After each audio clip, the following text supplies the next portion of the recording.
This time of year, when it gets colder, we get a lot of questions about overwintering your plants. So we thought we would touch on knowing your zones.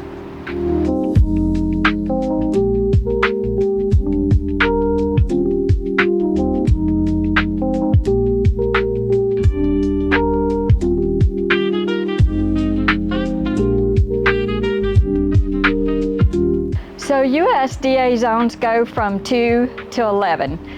Knowing your zone and your first and last frost date are not going to make or break your garden, but it is helpful. It's a good starting place.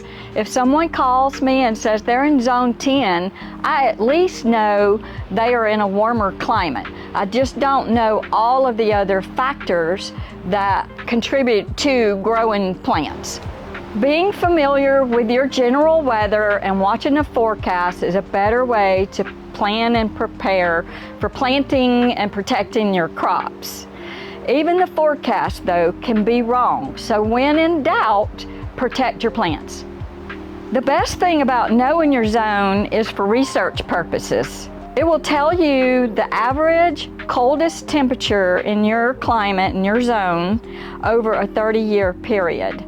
But it doesn't take into consideration average rainfall, elevation, humidity, and other factors that help plants either thrive or survive. A 7A on the East Coast is not going to be exactly the same as a 7A on the West Coast.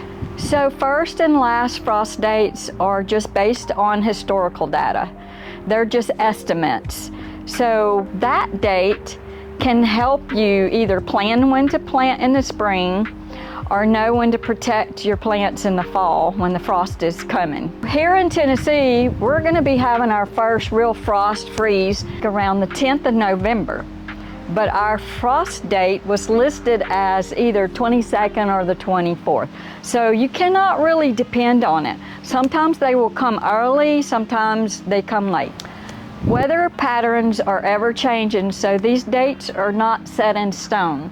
When I first come to work here at Greenstop, we were past our first frost date and I planted a bunch of squash. They had said it was not going to drop down to freezing, but it did, so I lost them all. So when you're in doubt, it's best to protect your plants. The good news is we're growing in Greenstop Vertical Gardens, so we can always come out and put a frost cover over them, or we can roll them next to the house, or we can put them in our garage. I hope this information will help you understand a little more about your zone and your first and last frost dates. Happy gardening!